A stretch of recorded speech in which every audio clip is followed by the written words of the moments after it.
സൂംബെ ദേശീയപരമായി തന്നെ അംഗീകരിക്കപ്പെട്ടിട്ടുള്ള ഒരു കായിക ഇനമാണ്. ലോകത്തെ ലക്ഷക്കണക്കിന് വരുന്ന ആൾക്കാർ പങ്കെടുക്കുന്ന ഒരു കായിക ഇനമാണ്.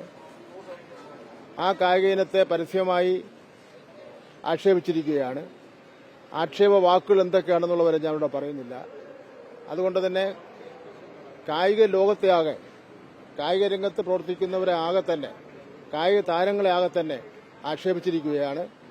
അതുകൊണ്ട് തീർച്ചയായിട്ടും അങ്ങനെ ആക്ഷേപം പറഞ്ഞവർ അത് പിൻവലിച്ച് മാപ്പ് പറയണമെന്ന് ഞാൻ പറയുകയാണ്.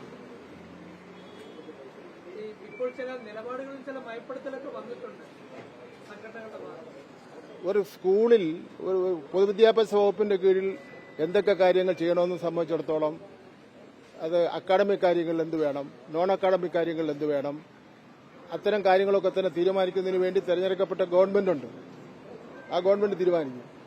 അല്ലാതെ ഇന്ന കാര്യം ചെയ്യണമെന്ന് ആജ്ഞാപിക്കാൻ വേണ്ടി ആരെയും ചുമതലപ്പെടുത്തിയിട്ടില്ല. എന്നാൽ ഗവൺമെന്റ് എടുക്കുന്ന തീരുമാനങ്ങളിൽ എന്തെങ്കിലും ഗൌരവമുള്ള സംശയമുണ്ടെങ്കിൽ അത് ചർച്ച ചെയ്യുന്നതിന് വേണ്ടി ഗവൺമെന്റ് തയ്യാറാണ്.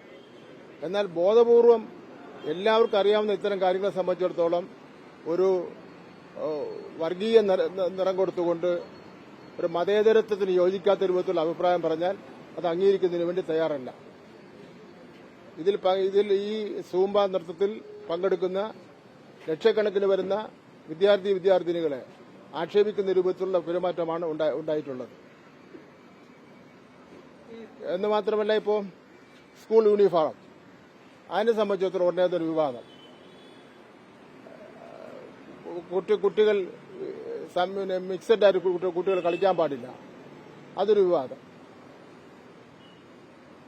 കുട്ടികളുടെ ഡ്രസ് കോഡിനെ സംബന്ധിച്ചിടത്തോളം കായിക താരങ്ങളുടെ ഡ്രസ് കോഡ് നിശ്ചയിക്കുന്നതിന് വേണ്ടി കായിക താരങ്ങളുടെ അസോസിയേഷൻസ് ഉണ്ട്, ഗവൺമെന്റ് ഉണ്ട്. അത് എനിക്ക് നിങ്ങൾക്ക് തീരുമാനിക്കാൻ പറ്റുന്ന കാര്യമല്ല. സ്കൂൾ യൂണിഫോമത്തെ സംബന്ധിച്ചിടത്തോളം സ്കൂളിന്റെ PTA ആണ് തീരുമാനിക്കുന്നത്. അല്ല വേറെ ആരെങ്കിലും ആജ്ഞാപിച്ചാൽ അതൊന്നും നടപ്പിലാക്കാൻ വേണ്ടി പോകുന്നില്ല.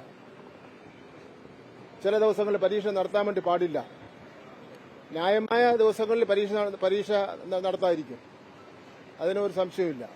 ന്യായമായ ദിവസങ്ങളിൽ. അതേസമയത്ത് കഴിഞ്ഞ പരീക്ഷ സമയത്ത് ഒരു കൂട്ടം എന്റെ അടുത്ത് വരികയാണ്, ശനിയാഴ്ച പരീക്ഷ നടത്താൻ വേണ്ടി പറ്റില്ല. ശനിയാഴ്ച പരീക്ഷ നടത്താൻ വേണ്ടി പറ്റില്ലെന്ന് പറഞ്ഞാൽ ശനിയാഴ്ച ഞങ്ങൾ പേപ്പറും പേനയും തൊടുവില്ല എന്നുള്ളതാണ്. അതൊക്കെ നമുക്ക് ബുദ്ധിമുട്ടാണല്ലോ. കേരളത്തിൽ പരീക്ഷ അതുപോലുള്ള കാര്യങ്ങൾ ഒക്കെ എന്നൊക്കെ പറഞ്ഞാൽ ലക്ഷക്കണക്കിന് ആൾക്കാർ പങ്കെടുക്കുന്നതാണ്. നമ്മളെല്ലാവരും സഹകരിക്കുന്ന സമീപനം എടുക്കേണ്ടതാണ്.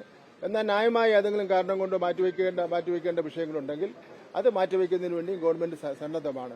ഗവൺമെന്റ് എല്ലാ കാര്യങ്ങളിലും ന്യായമായിട്ടും ഉചിതമായിട്ടുള്ള തീരുമാനം എടുക്കുന്നു എന്നുള്ളതുകൊണ്ട് ഇത്തരം കാര്യങ്ങളെ ആകെ തന്നെ എതിർക്കുന്ന സമീപനം എടുത്തു കഴിഞ്ഞാൽ നമുക്ക് മുന്നോട്ട് കൊണ്ടുപോകാൻ ബുദ്ധിമുട്ടാണ്.